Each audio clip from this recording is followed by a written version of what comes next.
welcome back to our YouTube channel. In this video, I'll show you how to take a long screenshot on your PC. Now click on guys, come on start over here.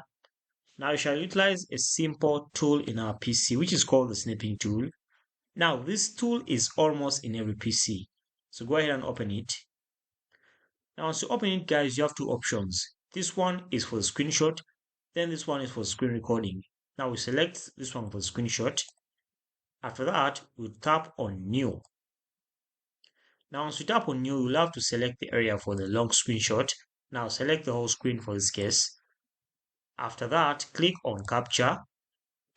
Now, once you click on Capture, it will then take the screenshot like that. Now, to see your screenshot, just come back to this application, open it again. We shall take another screenshot, and then tap on Capture.